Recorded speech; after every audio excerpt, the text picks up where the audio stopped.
Hello everyone, my name is Jonathan Erb. I'm a fifth year senior here at UW-Madison studying communication science, and I have particular interests in programming, specifically video games. A personal goal of mine is by age 35 to have my own video game studio, to be running it all and everything like that, making my own video games essentially. And I'm here to talk to you about a very significant and common problem that a lot of programmers face, and that is imposter syndrome. And essentially what imposter syndrome is that you'll take your programming skills, your tool set that you have, and you'll compare it to those of your peers. And you'll find that you're not as talented, you're not as technical, you're not as fast, whatever.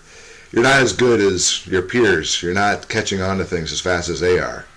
And so to avoid that, I have 3 tips for you. Number 1, you need to check your DARs and potentially see your advisor to make sure that you're actually on progress to graduating on time and getting all your stuff done.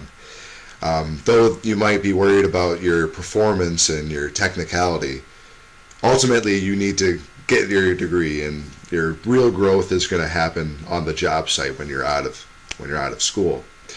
The second tip I have is to just always be practicing, particularly stay on one language at a time. One thing that programmers try to do is they think, I need to master as many programs as quickly as possible. And that's just not a good, it's just not a good practice to have. You should practice and almost master one language at a time, rather than skipping around and getting your feet into a bunch of them. You should focus on one at a time and get to know it really well. Lastly is code every day for 10 minutes, 30 minutes. Optimally, you'll do it for an hour a day. But you need to code some part of your day.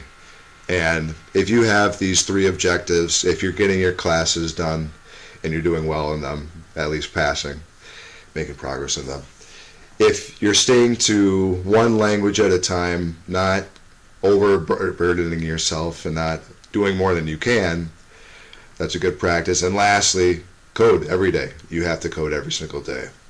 And if you do these 3 things, the imposter syndrome will go away. You will stop comparing yourself to others. You'll simply do what you should be doing, which is comparing yourself to your previous self, seeing how you compare and have made changes. And so those are my tips. Keep programming, keep staying objective, and do not compare yourself to others. You only need to compare yourself to yourself. Good luck, programmers. Stay coding.